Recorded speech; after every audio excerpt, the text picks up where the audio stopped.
বলা হয় দেবাদিদেব মহাদেব অত্যন্ত সামান্য কিছু দ্রব্য পেলেই সন্তুষ্ট হয়ে যান। ভক্তি ভরে সামান্য জলাভিষেক করলেই দেবাদিদেব মহাদেব অত্যন্ত প্রীত হয়ে পড়েন। বন্ধুরা, সামনে আসছে শ্রাবণ মাস, আর শ্রাবণ মাসে আমরা দেবাদিদেব মহাদেবকে বিশেষভাবে অভিষেক ক্রিয়া করে থাকি এবং বিভিন্ন দ্রব্য সমর্পণ করে থাকি। আজকে আলোচনা করব এমন কিছু ফুল এবং পাতা যেগুলো আমরা এই সময়কালের মধ্যে আমাদের নির্দিষ্ট কিছু মনস্কামনা জানিয়ে বাবার কাছে দিয়ে আসতে পারি, যার ফলে সেই মনস্কামনাটি বাবার কৃপা আশীর্বাদে অত্যন্ত দ্রুততার সাথে পূরণ হয়ে যায়, এরকমই মান্যতা আছে। বন্ধুরা, প্রথম যে পাতাটির কথা বলবো আমরা প্রায় প্রত্যেকেই জানি, বিল্লপত্র বা বেলপাতা। বেলপাতা মহাদেবের অত্যন্ত প্রিয়।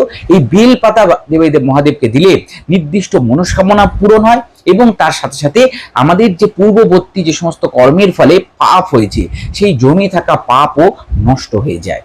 বন্ধুরা, ধুতরা ফুল যদি বাবার মাথায় দেওয়া যায় তাহলে ভয় নষ্ট হয়। বিভিন্ন ক্ষেত্রে যে আমরা ভয় পাচ্ছি, ভীত হয়ে পড়ছি, সেই ভয় কেটে যায় এবং মনোকষ্ট, মনের দুঃখ কষ্ট নাশ হয়।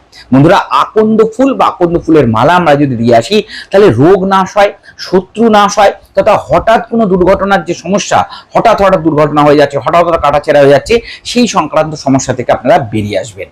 শনি গাছের পাতা যদি আমরা দেবাদিদেব মহাদেবকে সমর্পণ করি, শিবলিঙ্গে দিয়ে আসি, তাহলে শনি দোষ নাশ হয়। শনি দোষের যে কুপ্রভাব সেটা কেটে যায়। যেমন শনি বকরি আছে, কারো শনি সাড়ে সাথে চলছে, শনি ঢাইয়া চলছে, তাহলে সেই সংক্রান্ত যে সমস্যা সেটা কাটবে এবং তার সাথে চাকরি বাকরি সংক্রান্ত যে সমস্যা, চাকরি পাচ্ছে না, চাকরিতে বিভিন্ন রকম সমস্যা হচ্ছে, শত্রুতা হচ্ছে, সেই সংক্রান্ত চাকরি সংক্রান্ত সমস্যা কেটে যায়। অশ্বত্থ গাছের পাতা দেবাদিদেব মহাদেবকে যদি সমর্পণ করা যায় তাহলে পারিবারিক সমস্যা কাটে, পিতৃদোষ কাটে এবং খারাপ যে সমস্ত দুঃস্বপ্ন আসছে সেই দুঃস্বপ্ন আর আসে না। বন্ধুরা, পান পাতা দিলে কি হয়? পান পাতা সমর্পণ করলে স্বামী স্ত্রীর মধ্যে সুসম্পর্ক আছে এবং বিবাহ সংক্রান্ত সমস্যা বা বিবাহ যাদের হচ্ছে না তাদের সেই সংক্রান্ত সমস্যা কাটে। কথাবার্তার মিষ্টতা আসে, কথাবার্তার মাধ্যমে আকর্ষণ বৃদ্ধি হয়, মানুষজনকে অ্যাট্রাক্ট করতে পারা যায়। বন্ধুরা, দূর্বা ঘাস দিয়ে আসলে কি হয়? দূর্বা ঘাস সমর্পণ করলে বুদ্ধি এবং জ্ঞান বৃদ্ধি পায়, পড়াশোনায় মনোনিবেশ বাড়ে এবং মনের মধ্যে একটা শান্তি বিরাজ করে।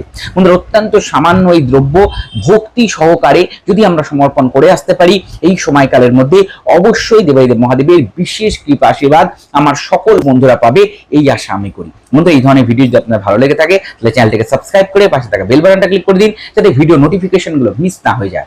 আজকের পর্ব ভালো লাগলে একটা লাইক দিয়ে আমাকে উৎসাহিত করুন। সকলে ভালো থাকবেন, সুস্থ থাকবেন। জয় শিব শম্ভু।